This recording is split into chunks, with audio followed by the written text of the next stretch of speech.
48 स्वर्ग और नर्क, हिंदी में सर्वोत्तम नैतिक कहानियां।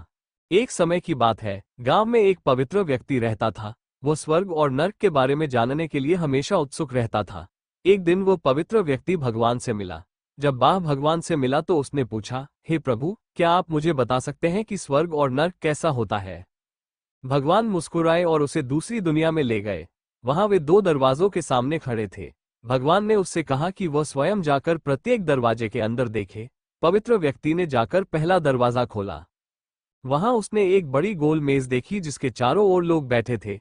मेज के बीच में स्वादिष्ट सूप का एक बड़ा बर्तन रखा हुआ था। वहां बैठे सभी लोगों के हाथों में बहुत लंबे चम्मच थे। चम्मच इतने लंबे थे कि मेज के बीच में रखे स्वादिष्ट सूप के बर्तन तक पहुंच सकते थे। लेकिन चम्मच लंबा होने के कारण लोग भोजन से भरा चम्मच मुंह में नहीं ले पाते हैं। लंबे चम्मचों से खाना न खा पाने के कारण वे सभी दुबले पतले और बीमार दिख रहे थे। वहां के लोग बहुत दुखी थे। वहां पीड़ित लोगों की पीड़ा देखकर साधु कांप उठा। वो उस कमरे से बाहर आया और दूसरे कमरे का दरवाजा खोला। दूसरा कमरा बिल्कुल पहले कमरे जैसा ही था। एक बड़ी गोल मेज और बीच में स्वादिष्ट सूप का एक बर्तन। वहां बैठे सभी लोगों के हाथों में लंबे लंबे चम्मच थे, लेकिन यहाँ के लोग स्वस्थ थे। वे आपस में बातें कर रहे थे और खाना खा रहे थे। ये देखकर पवित्र व्यक्ति खुश हो गया और उस कमरे से बाहर आ गया। तब वह पवित्र व्यक्ति प्रभु के पास गया और बोला, मुझे समझ नहीं आया कि दोनों कमरे एक ही है। फिर भी एक कमरा दुख से भरा है और दूसरा खुशी से।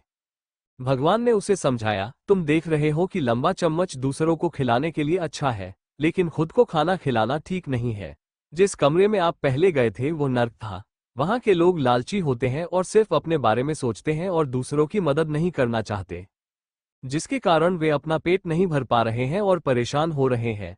और दूसरा कमरा स्वर्ग था। यह उनसे भरा हुआ है जो एक दूसरे की परवाह करते हैं और प्यार करते हैं।